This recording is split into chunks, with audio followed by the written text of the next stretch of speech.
Hello everyone, আসসালামু আলাইকুম। কেমন আছেন সবাই? আই হোপ সবাই ভালো আছেন। আমি আল্লাহর রহমতে আলহামদুলিল্লাহ অনেক ভালো আছি। আজকে আমি রসালো কালো জামুন মিষ্টিটা বানাবো, তো সেটার রেসিপি আপনাদের সাথে শেয়ার করবো। ফার্স্টে আমি একটা ডিম ফেটে নিয়েছি।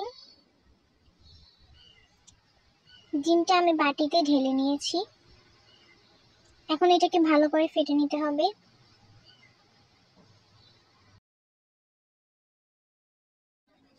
এখন এখানে আমি 1 কাপ গুঁড়ো দুধ দিয়ে দিব। এখন এখানে 1 চামচ ফ্লাওয়ার দিয়ে দিব।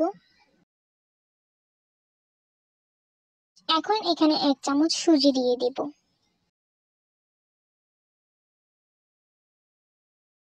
এখন এখানে 1 চামচ বেকিং পাউডার দিয়ে দিব।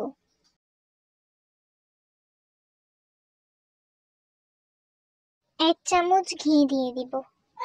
সবকিছু দিয়ে এখন ভালো করে মিক্সড করে নিব।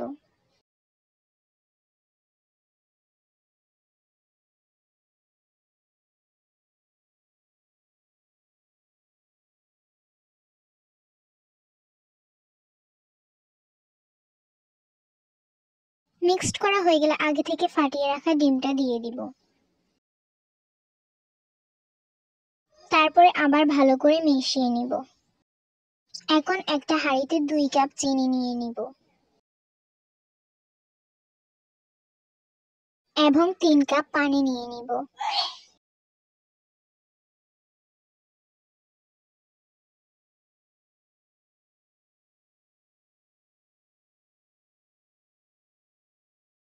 এখন একটা এলাচির মুখটা খুলে এগুলোতে দিয়ে দিব।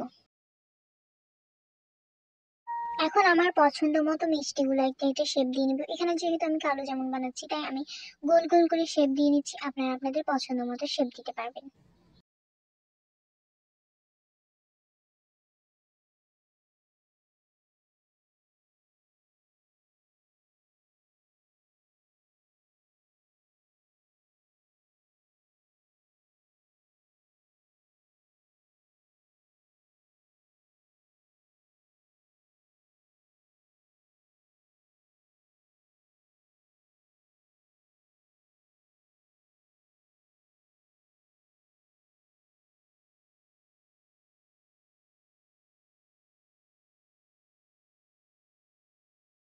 আমার মিষ্টি সবগুলো এখন রেডি হয়েছে। এখন আমি এগুলোকে তেলে দিয়ে ভালোভাবে ভেজে নিব। সবগুলো মিষ্টি আমি একটা একটা করে তেলে ছেড়ে দিচ্ছি।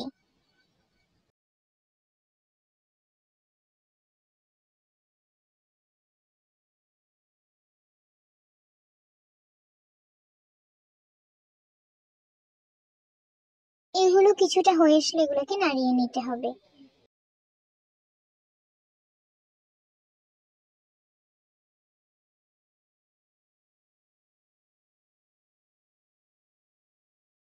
এগুলোকে লাল করে ভেজে নেওয়ার পরে আমি তুলে নিচ্ছি। আপনারা চাইলে আরো একটু ডার্ক কালার করতে পারেন।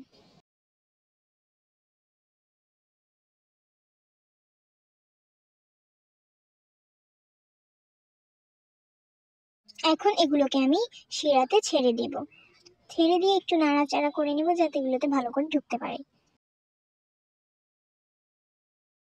আধা ঘন্টার মতো রাখার পরে আমার রসগুলো প্রায় টেনে নিয়েছি।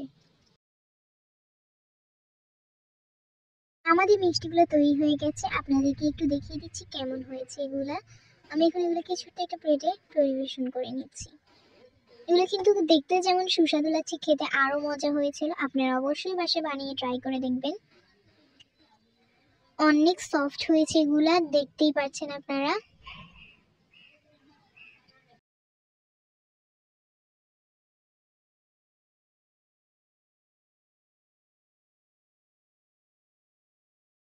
মিষ্টিগুলো অনেক সফট হয়েছে এবং খেতে অনেক অনেক সুস্বাদু ছিল। আপনারা দেখতেও পাচ্ছেন ভিতরের রস ঢুকেছে অনেক।